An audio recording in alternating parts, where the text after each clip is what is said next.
Hi guys, so today I wanted to show you some of the products that I've tried out from the new brand Flower. It's a brand exclusive to Walmart and Drew Barrymore is the big spokesperson behind it.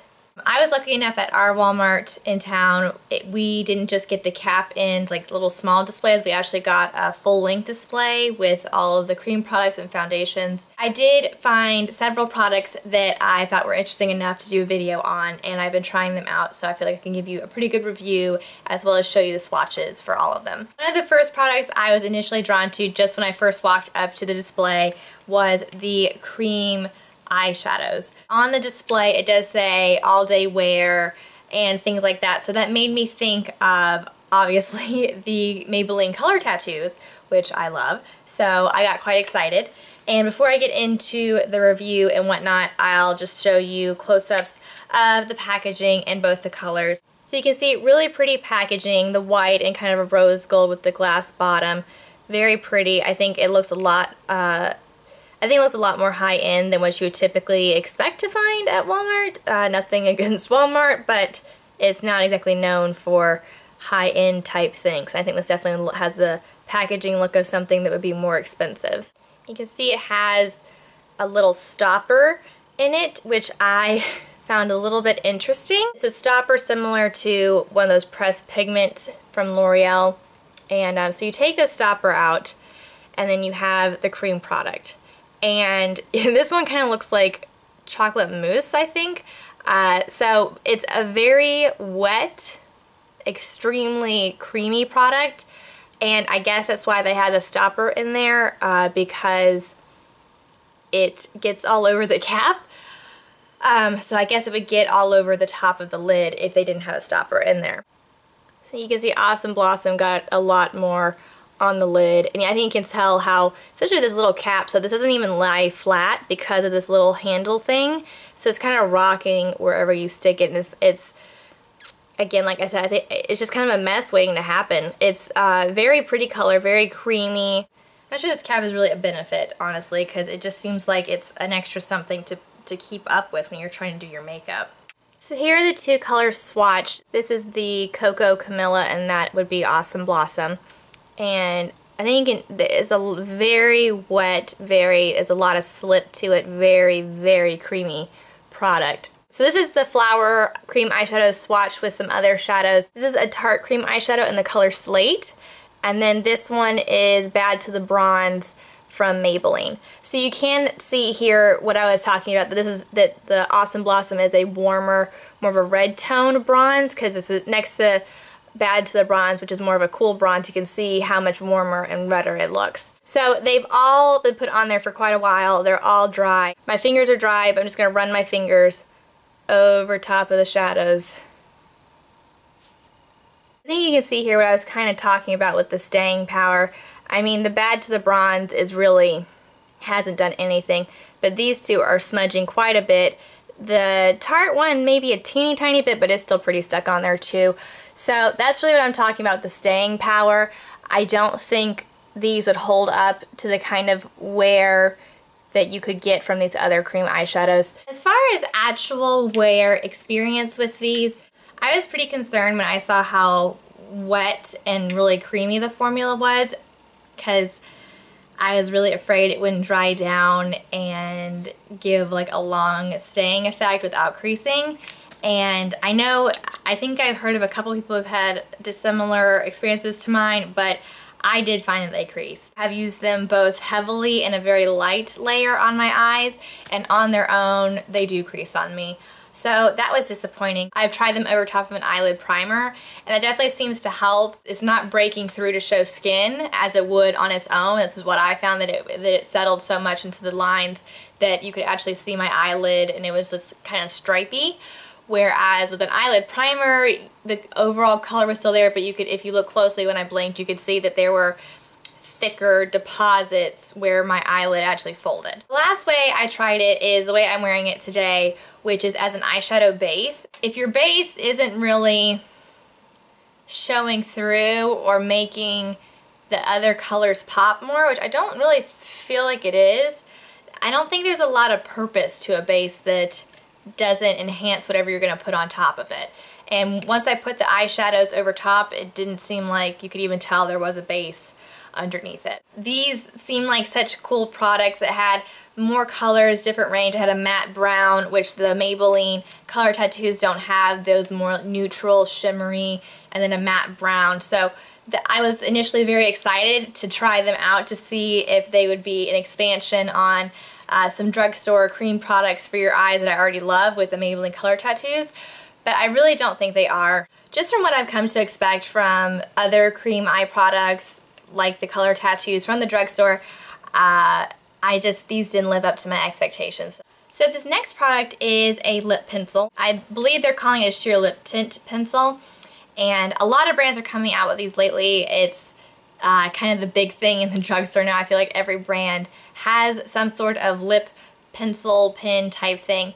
But I picked up this berry color, Airy Orchid, and it's a berry color, and just like a lot of these type pencils, it's a cream lip pencil product that you can twist up to put on your lips. I do have it on right now, and I quite like it. It's a very buildable product, so that would be one path, and that would be the Airy Orchid built up.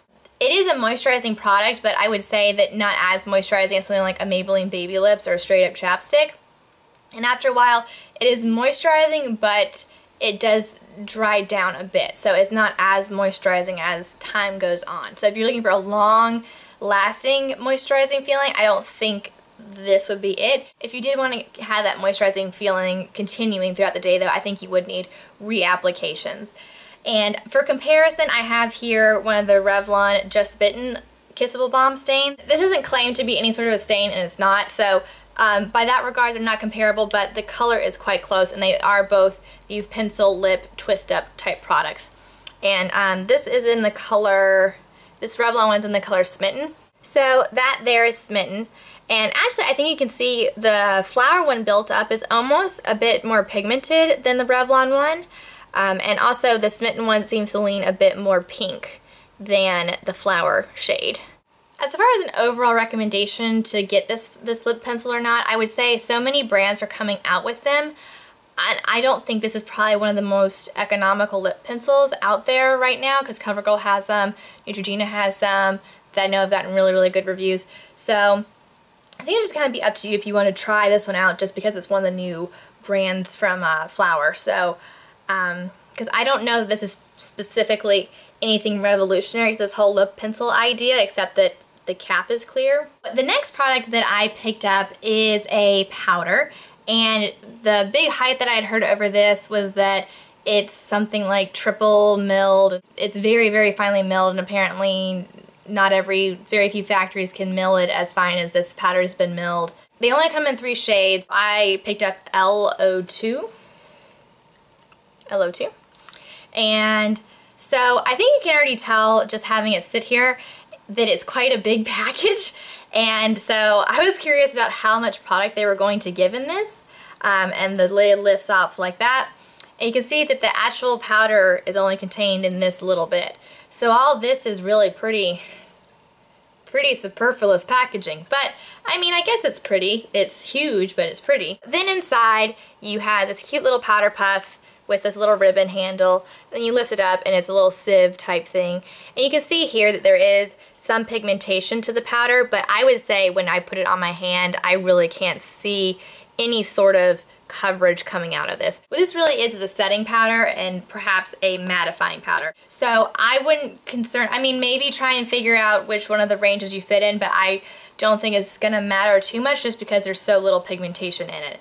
I have set my foundation with it several days now, and I really do enjoy this. I've taken flash photography pictures of myself, and I don't see any sort of flashback or white cast to it, so that's really nice. And I have it on today, I'm not sure it's very evident, but it really does, if you have oily combination skin, and it's not summer here yet, so I can't testify to it in real hot heat yet, but for just my typical combination oily skin, it really does bring down the shine, and it doesn't emphasize pores. You can go over it and over and over it, and it doesn't get cakey. So I think that finely milled thing does really come into play. So this one I would say really I do recommend if you can fit into these shades, and I think most people probably could just because it doesn't pack a lot of pigment. It's really about bringing a mattified look to the face, and I think a lot of people could benefit from this. You may have noticed on my nails I have this bright jelly bean kind of color, and that is actually a polish from the Flower line. This one is Eye of the Tiger Lily, and a lot of the Flower names have to do with flowers because the brand is called Flower. Yeah, it's just really a pretty light orangey type color, and it is not the most opaque, I will say that, and I'm not sure if that's because of the overall formulation of this product. I think though that it's a jelly formula for sure, I hope you can see that when I hold up to my nails, and if my nails are longer you would be able to see the white line where my fingertips end. So and I have 2 coats on right now, so I think even with 3 you wouldn't be able to get a completely opaque coverage of your nail. But I think that's pretty typical with jelly formulas. I feel like this is a unique color, this kind of orangey yellow. It's almost like a Kraft macaroni and cheese color, isn't it? That's what I think of. So color aside, I really did like the formula, so I would say the polishes were a pretty big hit for me. Yeah, and just so you know, there are 0.4 fluid ounces in here. Last but 100% not least are these cream blushes by Flower. I picked up 2 shades in the cream blushes. I have here Pure Petunia, which is more of a fuchsia pink type color. I also picked up Peach Blossom, which is also a cream without any shimmer, just a very pretty true peach color. Swatched on my hand, they look like that, and you can see that the Petunia definitely packs a punch, and I'll try and blend them out so you can get an idea of how they would look if you're wearing them on your cheeks. They really dry down to more of a powdery kind of finish, which is great for my oily combination skin, so I can dot them on and it's not going to look really greasy and heavy or anything like that. So that's the 2 of them blended out. Obviously you could continue to blend them out more and get a softer color. And just to show you what I'm talking about with this texture type thing, I think you can see here these guys are pretty much, my hand's being really shiny right now in general, but I think you can tell these 2 blushes have kind of dried down. They're not giving off any real shine. They have their color, but they're not glistening or dewy. And then this is the NYX blush, and you can tell it's like a lip gloss almost. Like it's really shiny and dewy and kind of wet looking, while these are have become a more matte, powdery type look.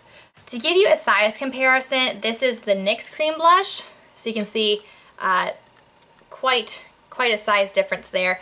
However, it doesn't seem like you're getting that less of product, because the NYX blush says it's 3.5 grams and the Flower blush says it's 4 grams. 100% recommend the cream blushes. They really are a great product, and I think for the price and being able to get them at Walmart, it's a really, really good deal. So that's all I've tried out so far from the Flower Beauty line. I hope you found it helpful. I know more and more people are doing reviews on the Flower brand, but it seems like not everybody has access to some of the same products that were in my store. You can definitely, if your store doesn't have the full display like mine did, you can always go on Walmart.com and order it like that. If you found this video helpful, I would appreciate it if you would like this video or subscribe to my channel. It's completely free and it means a lot to me.